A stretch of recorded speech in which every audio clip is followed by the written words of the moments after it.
Okay, so like I promised, we are going to finish the war in Europe up until victory in Europe, and then we'll start with the war in the Pacific on Monday. So this really shouldn't take you long at all. I'm going to fly through it, but remember you can pause as many times as you need to, and it should only take about 15 minutes. Hopefully I can get this done quickly. So we left off talking about the Tuskegee Airmen in Italy. They were that all-black squad unit that were commended for their service against the German Luftwaffe with 2 Distinguished Unit citations. So that's the highest commendation in the military. And now this screencast is going to talk about D-Day, also known as Operation Overlord. So D-Day is going to be the meeting of the big 3. So we have Joseph Stalin from the Soviet Union, Winston Churchill from Great Britain, the Prime Minister, and Franklin Delano Roosevelt from the United States. And they're going to meet at the Tehran Conference, and that's in Tehran, Iran, in order to discuss the plan for how they're going to go about the rest of the war. So the task of commanding the invasion fell on Commanding Officer Dwight Eisenhower. He was known as the Supreme Commander of the Allied forces. The Allies are able to gather a force of over 3 million American, British, and Canadian soldiers, and the plan is to invade the site of Normandy, France. So we've all heard about the storming of the beaches of Normandy. This is D-Day. This is Operation Overlord. So the Allies are actually going to use some deception and some trickery to get this job done. They tricked the Germans into thinking that the invasion is going to occur somewhere other than Normandy, France. So they tricked the Germans into thinking the invasion is going to occur at Pas de Calais. It is in fact happening at Normandy. So they tricked them. The Allies use this to their advantage, and they send so they leak some fake intel, and then they run with it. The Germans believe it, and then the Allies continue the plan, and they use fake tanks and dummies and place them directly across from the Pas de Calais to make it look like they were preparing for an invasion. And Hitler withdrew a lot of troops from Pas de Calais. He withdrew a lot of forces from Normandy and sent them to Pas de Calais, thinking that the invasion was going to occur there. We know that it actually occurred at Normandy, France. So they tricked them. The Allies tricked the Germans to thinking that it was occurring at the Pas de Calais when it actually occurred at Normandy, France. Hitler also built up a great deal of fortifications along the coast because he expected an invasion from the English Channel, and that did not happen either. Next, we need to talk about Higgins boats. So Andrew Jackson Higgins, he's actually from New Orleans, designed these amphibious boats. So they work on water and in land. They don't work on land, but they go straight up to the beach rather than having to get smaller boats, bring the soldiers from the big boats out in the ocean. So they drop troops off right on the shore. There's no need to dock. And those are the Higgins boats. So on June 6th, 1944, the invasion is launched. Paratroopers are some of the first troopers, and these are soldiers that are dropped behind enemy lines in order to secure communications and transportation for the Allied forces, and they're going to suffer very, very heavy casualties from enemy fire. Next up are the seaborne soldiers. So those are the soldiers coming from the Higgins boats. And Operation Overlord, or D-Day, is the largest land and sea operation in Army history. Very important invasion. There were some problems that occurred. The ships dropped the soldiers too far down the beach. There were choppy seas that led to seasickness, and there's heavy, heavy gunfire from the Germans that are posted on the beach. So that's D-Day. This is a map of the beach. these flags, Utah, Omaha, Gold, Juno, and Sword. So these are British flags, and that's a Canadian flag. That represents the different troops that are invading the beach. So they're invading France in order to take it back from Germany. France is currently occupied by Germany in this point in time. So these are Higgins boats. See the dock. They dock on shore. This drops down. The soldiers run out. The Higgins boats. Okay. Like, this is really shallow water, so the guys can walk rather than swim. Okay, so we talked about some of these D-Day problems. The ships dropping the soldiers too far out, choppy seas, seasickness, and heavy fire from Germans. All those things were problems with D-Day. So the Allies gained ground. Despite heavy casualties, the Allies held the beachheads, and after a week of fighting, they gain an 80-mile stretch of land on this French beach and in France. So within a month, they had landed 1 million troops, 567,000 tons of supplies, and 170,000 vehicles in France. And then eventually we have General George Patton and his forces reaching the Seine River, and they're able to liberate Paris, the French capital, from 4 years of German occupation. So that's huge. So the Allied forces have infiltrated France. Ultimately, George Patton gets all the way up to the Seine River that runs through Paris and liberates the capital, and then eventually the rest of the country from German occupation.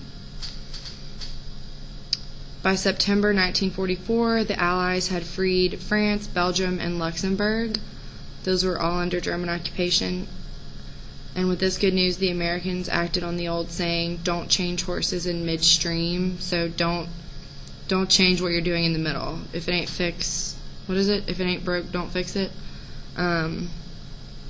So they elect FDR to an unprecedented 4th term as president, with Harry S. Truman as his vice president. So FDR is president for a 4th term. We've never seen that in American history, so setting the record. FDR. Next up we have the Battle of the Bulge, and this happens in October of 1944. The Americans capture their first German town, and Hitler is starting to get a little bit desperate. So he's feeling the pressure and knows that he needs to make some aggressive moves if he's gonna prevail. So they call it the Battle of the Bulge because we see this push of German defensive. These red lines represent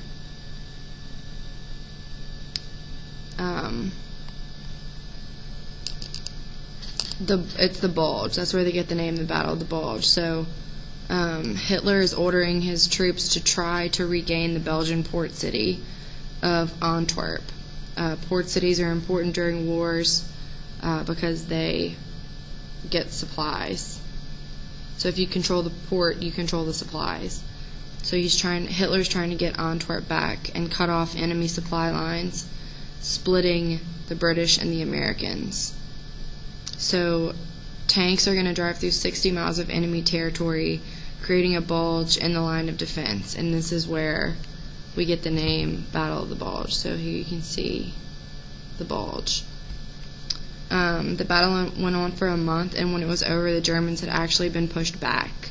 So this line here, that's definitely not what it looked like at the end of this battle. It was pushed back this way, so they lost. The Germans lost about 120,000 troops, 600 tanks and assault guns, and 1,600 planes, soldiers and weapons that they could not replace. And they were forced to retreat. So the Nazis had to retreat, given this loss of life and loss of supplies. So it's October 1944. Hitler wants to take back the port of Antwerp. Germans lost 120,000 troops, 600 tanks, assault guns, and 1,600 planes. The Battle of the Bulge. Now we have the liberation of the death camps. We're all familiar with these.